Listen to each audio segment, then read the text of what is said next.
he decided to skip school and hide in this vacant building that is more than 100 years old. All doors were locked and windows were closed. He wanted to make sure no one saw him, so he climbed onto the roof. The weather was nice and dry, but it was cold to sit on the roof of the building. He noticed a chimney that led into the house. For him, it seemed wide enough to fit through to get down and wait until the evening when he could return home. Unfortunately, this chimney appeared to be his last descent. Here at the Faculty of Truth, we will break down the story of Harley Dilly that shocked the community and show how he spent his last minutes fighting for his life in a narrow, squeezed space. On Friday, the 20th of December 2020, 14-year-old Harley Dilly left his home in Port Quinton, Ohio, for his final day at school before the Christmas holiday period began. Harley, diagnosed with ADHD and autism, frequently clashed with his parents. On the morning of December 20th, feeling unwell, Harley requested to skip school. Based on reports, she instructed Harley to go to school immediately. Harley got dressed and left home. On the way to school, he already had a plan to skip it. Usually, Harley stayed at his friend's place, but this time all of his friends went to school. Along the route to school, there was an old house dating back to the 1800s. Familiar with this place from passing by over the years, Harley knew it had remained vacant since 2013. While passing by the house, he got an idea to wait there until school was over. Spending a few minutes walking around, looking for an entrance, he realized the home was locked and all the windows were closed. Understanding that waiting outside in front of the house was not a good idea, as he could be noticed, Harley observed scaffolding and a metal television antenna on the side of the house. He decided to use them to gain access to the roof.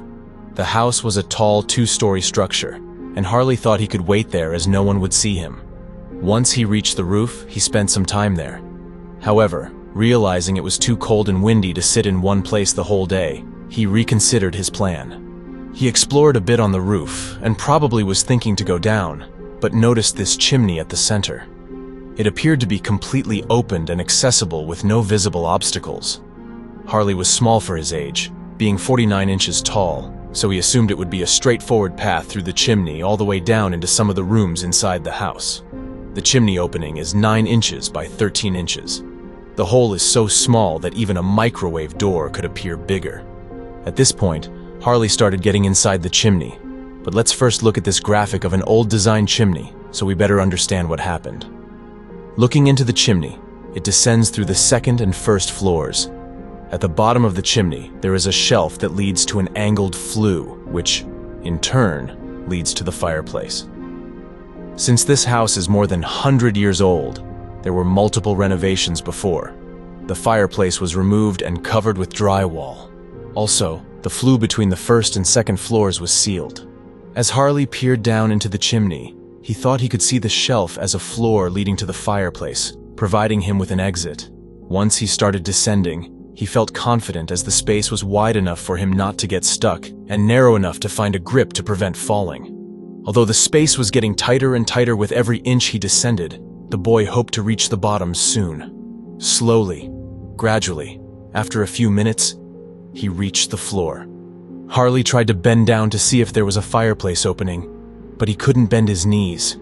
He started touching the walls around him with his legs and hands, but there was nothing but a solid wall.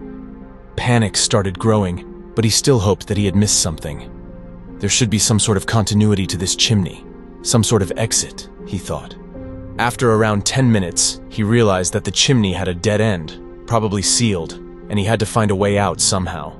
After some efforts to climb back up, he understood that there was no way to push himself up due to the limited space for him to lean on. Out of desperation, he tried hard to push himself up, but managed only a few inches. At this point, he was exhausted, as gravity pushed right back down where he started. Driven by adrenaline, he realized it was a matter of survival, and he no longer cared if someone found him breaking into someone's house. He screamed for hours, yet his cries went unheard, as the house was isolated from others, and the busy street's noise drowned out his desperate calls. Meanwhile, his parents noticed that Harley had not returned from school and assumed he stayed overnight with some of his friends, as he often did. After the day that the boy went missing, it had come to light that Harley would often argue with his parents. According to reports, the last argument centered around his broken phone. Seeking a replacement, Harley asked his parents, who responded by insisting he earn the money himself for a new phone. As a result, he would run away from home and stay at his friends'.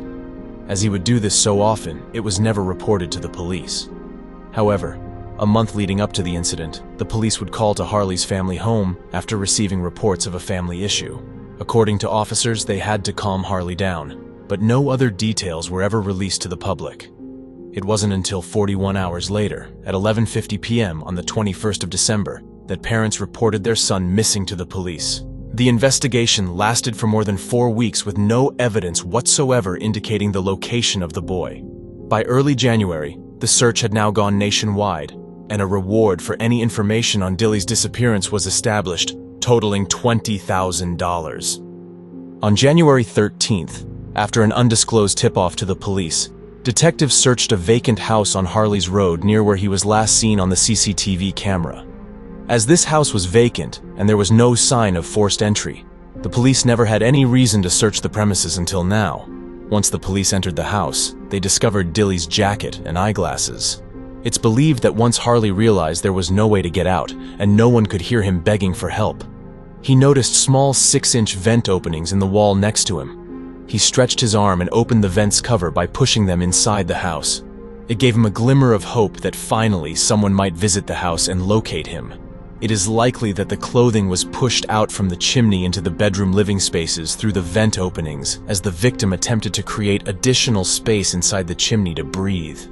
Investigators inserted a camera into the hole in an attempt to view the interior of the chimney, but it did not produce a high-quality image. Subsequently, investigators reached into the 9-inch by 13-inch chimney to check for more evidence and discovered Dilly's body. After the walls were excavated and the body removed, Dilly was positioned with his head toward the roof and his feet towards the floor, with his knees slightly bent, with his elbows near his head. One hand was near his back, and the other was near his chest. A layer of dust and debris covered his body. The duration of Harley's suffering from the lack of air and water remains unknown, ranging from possibly 1 day to an entire week. Much has been discussed about the position of the coat in evidence photos by conspiracy theorists who argue that Dilly didn't put himself in the chimney. According to the Port Clinton police report, one maroon coat was found hanging on the bedroom door because investigators had moved the coat from its original location on the floor to confirm its potential connection to Harley Dilly. Also, the rust-colored dust in the collected clothing was visually consistent with the color of the brick in the chimney, as stated in the BCI report. The Ottawa County Coroner's Office said Dilly died of asphyxiation, and no charges were ever filed, and the case was closed.